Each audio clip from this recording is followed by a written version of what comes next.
Kaluwalhatian ng Haring Yahawa ay umalis sa lungsod, pumunta sa ibabaw ng burol sa gawing silangan. Gagawa ko ng kasunduan sa kanila, mananatili ang kapayapaan magpakailanman. Papapalain ko sila't pararamiin. Kukupin ko muli ang natitirang yasaral at ang hayag ko ay muling itatayo. Ibabalik ko ang sukat at ang kaayusan nito. Muling sasagana ang aking banal na lungsod.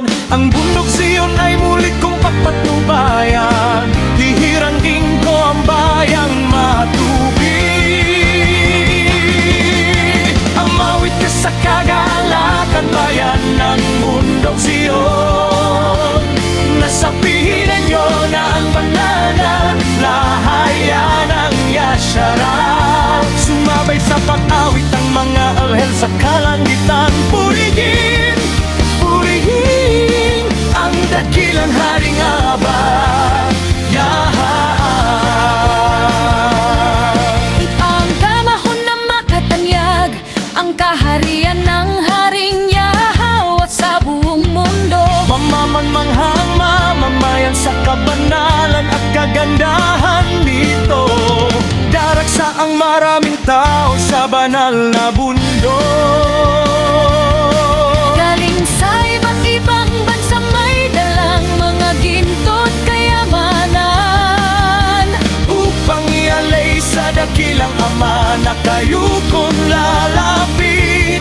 Magpapasirap at sasamba sa harapan ng Haring Yahawa.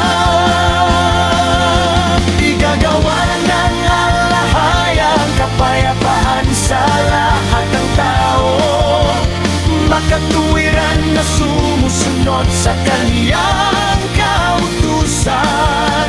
sa bundok ding iyon papahiran diyan ang luha niyang kalungkutan. Mahahayag ang kanyang kaluwalhatian sa harap ng mga pinuno ng bansa.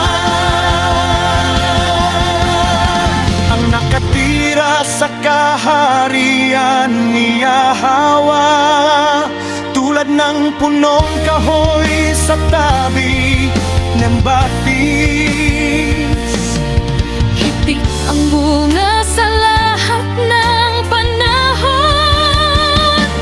Walang hampay biyayang darating, tulad ng mga munting alon sa dagat. Walang hampay na dumarating sa dalampasigan. Umawit ka sa kagalakan, bayan ng Zion. Nasa piling nyo na ang dakilang lalahayan ng yasyara.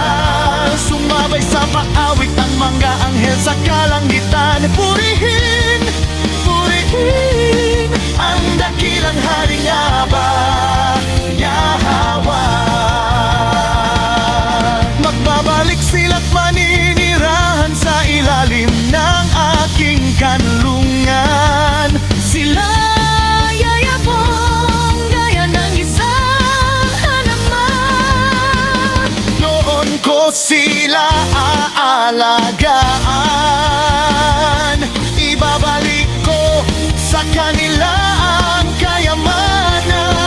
kayamanan. Hindi na sila mahahati, isa na lamang